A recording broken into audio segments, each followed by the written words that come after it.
देश की सियासत अब नए मोड़ पर है। उपराष्ट्रपति चुनाव को लेकर जो हलचल थी वो अब चरम पर पहुंच गई है। विपक्षी दल इंडिया ने अपने उम्मीदवार के तौर पर सुप्रीम कोर्ट के पूर्व जज और गोवा के पहले लोकायुक्त जस्टिस बी सुदर्शन का नाम घोषित कर दिया है। अभी कुछ समय पहले ही बीजेपी ने भी अपना उम्मीदवार घोषित किया था और आज विपक्षी इंडिया गठबंधन ने अपने उम्मीदवार का नाम घोषित करके सबको चौंका दिया है। देखा जाए तो अब उनका सीधा मुकाबला बीजेपी के दिग्गज नेता और मौजूदा महाराष्ट्र के राज्यपाल सीपी राधाकृष्णन से होगा। यानी अब उपराष्ट्रपति की कुर्सी के लिए मैदान में एक तरफ न्यायपालिका से आया चेहरा तो दूसरी तरफ राजनीति का पक्का खिलाड़ी होगा। अब आपको ये भी बता देते हैं कि कौन है जस्टिस बी सुदर्शन रेड्डी। खबरों की माने तो आंध्र प्रदेश से ताल्लुक रखने वाले जस्टिस रेड्डी हैं।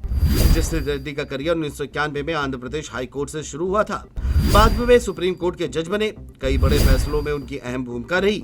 रिटायरमेंट के बाद वो गोवा के पहले लोकायुक्त बने, जहां रेड्डी ने ईमानदारी, सख्ती से भ्रष्टाचार पर नकेल कसी।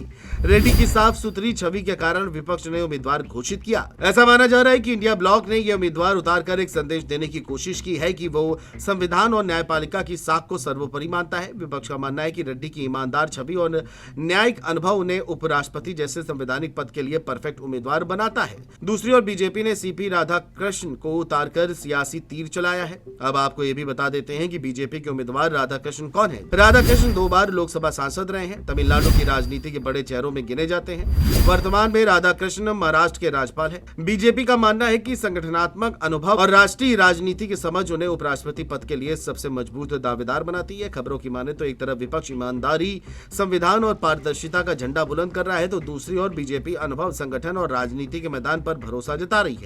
यह चुनाव अब महज एक संवैधानिक प्रक्रिया नहीं रहा बल्कि न्यायपालिका बनाम राजनीति का महामुकाबला भी बन चुका है। माना जाए तो अब असली महामुकाबला होने वाला है और वो कैसे, इसके बारे में सब कुछ आपको इस वीडियो में बताते हैं। दोनों उम्मीदवार दक्षिण से ताल्लुक रखते हैं। रिटायर्ड जस्टिस रेड्डी आंध्र प्रदेश से जबकि सीपी राधाकृष्णन तमिलनाडु से हैं। राधाकृष्णन 20 अगस्त को नामांकन दाखिल करेंगे। बता दें कि उपराष्ट्रपति चुनाव के लिए 9 सितंबर को वोटिंग होगी और उसी दिन काउंटिंग भी होगी। नामांकन दाखिल करने की आखिरी तारीख 21 अगस्त है। 25 अगस्त तक उम्मीदवारी वापस ली जा सकती है।